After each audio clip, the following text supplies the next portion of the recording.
Les îles Éparses, véritables sanctuaires de biodiversité, jouent un rôle crucial pour la zone sud-ouest de l'océan Indien. Dispersées autour de Madagascar, ces îles constituent le 5e district des terres australes et antarctiques françaises. Elles abritent une biodiversité marine remarquable, avec des récifs coralliens parmi les plus diversifiés de la planète. Leur isolement et leur préservation en font des refuges naturels pour une multitude d'espèces. C'est dans ce cadre exceptionnel que se déploie un programme scientifique unique visant à étudier l'état de santé de ces écosystèmes fondamentaux. 100 espèces de poissons sur un transect. Un niveau de diversité tout à fait exceptionnel.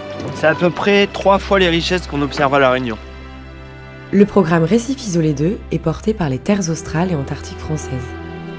En se concentrant sur les récifs coralliens, les mangroves et les herbiers, une équipe de chercheurs tente de comprendre comment ces habitats essentiels à la biodiversité marine parviennent à maintenir leur résilience face aux défis environnementaux actuels.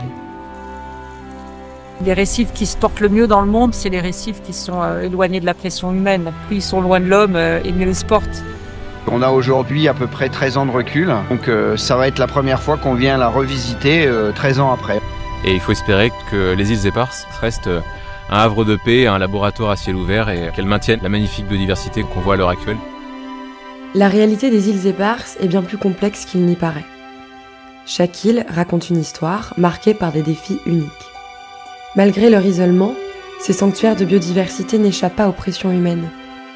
Alors que les îles du sud du canal du Mozambique ainsi que Tromelin, à l'est de Madagascar, semblent encore relativement préservées, celles situées au nord sont durement impactées par l'augmentation des températures. Les données collectées durant cette mission vont donc être cruciales pour élaborer des stratégies de gestion adaptées à chacune des îles. Car ces récifs coralliens ne sont pas seulement des trésors isolés.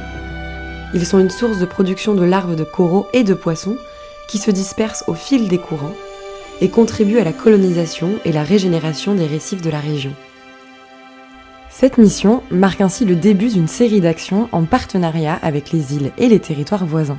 L'objectif est de mettre en place un réseau solide d'aires marines protégées afin de garantir la survie de ces récifs et l'exceptionnelle biodiversité qu'elles abritent.